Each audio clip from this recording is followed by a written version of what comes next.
नमस्कार।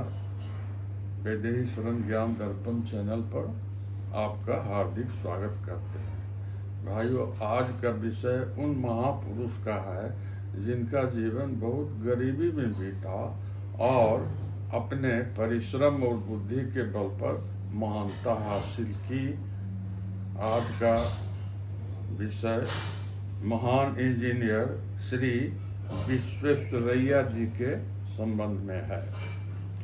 बचपन से ही उन्हें प्रकृति की असीम शक्ति को जानने की जिज्ञासा थी।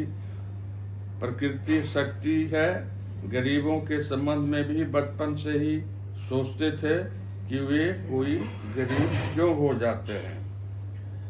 उन्होंने गंभीरता से प्रकृति के बारे में और गरीबी का कारण जानने का प्रयास किया।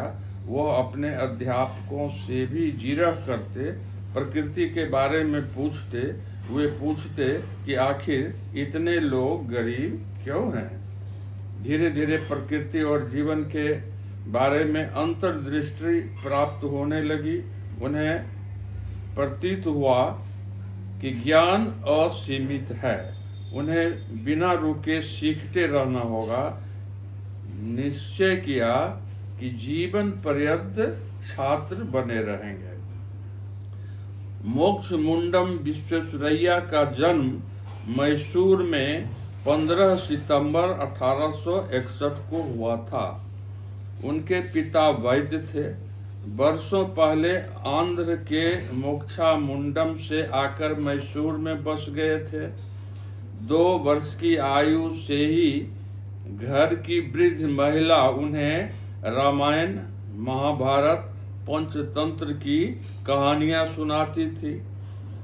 इन्होंने ईमानदारी, दया, अनुशासन जैसे मानव मूल्यों को आत्मसात किया। 14 वर्ष में ही इनके पिता की मृत्यु हो गई। इनके मामा बेंगलोर में रहते थे। अपनी पढ़ाई मामा के घर जाकर एवं बच्चों को ट्यूशन पढ़ाकर अपना खर्च निकाल लेते थे। मामा भी गरीब परिवार से थे। इनके जीवन का सार था, पहले जानो अब फिर करो।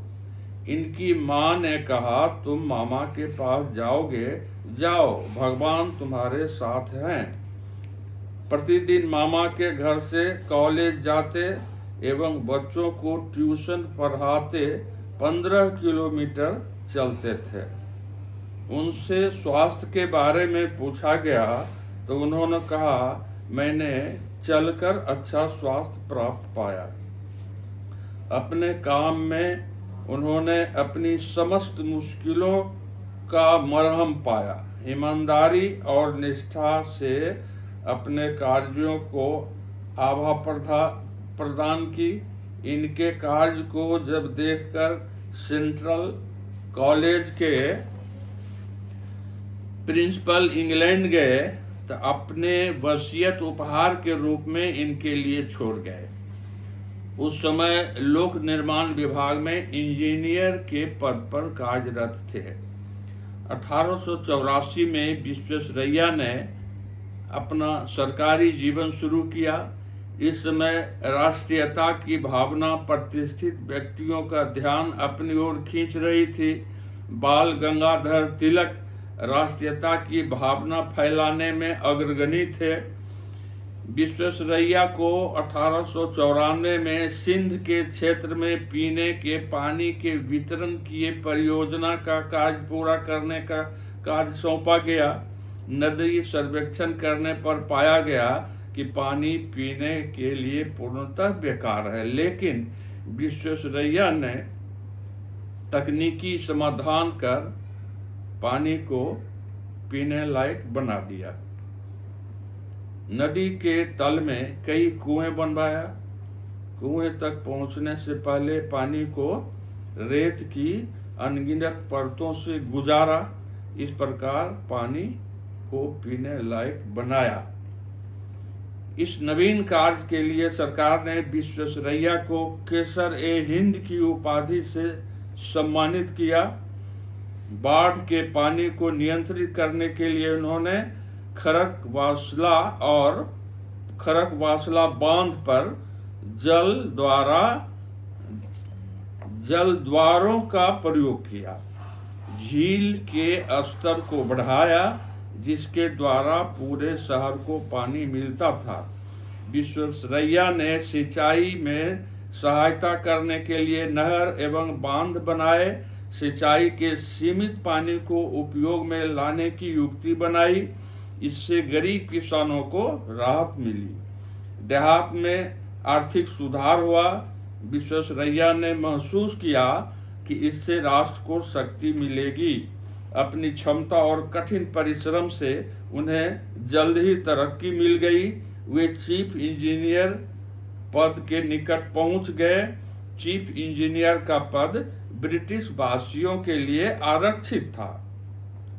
इनका विश्वास था कि यह पक्षपात है, जाति व रंग का भेदभाव किए बिना पद सबके लिए खुला होना चाहिए, योग्य व्यक्ति को स्थान मिलना चाहिए। यद्यपि उन्हें आभास हो गया था कि शासन इस आरक्षण को खत्म नहीं करेगा, इसलिए उन्होंने 1908 में त्याग पत्र देने का फैसला किया। सरकार ने उन्हें रोकने की कोशिश की, पर वे अपने निश्चय पर डटे रहे। वर्षों तक विभिन्न पदों पर कार्य करते रहे, नौकरी छोड़ दी, पेंशन पाने का लोभ नहीं किया। तब भी सरकार ने उन्हें पेंशन देने का निश्चय किया। उनके द्वारा किए गए कार्यों की प्रशंसा के रूप में उन्हें पेंशन दी गई। धन्यवाद। यदि चैनल अच्छा लगे तो इसे सब्सक्राइब कर दें, लाइक कर दें एवं शेयर अवश्य कर दें।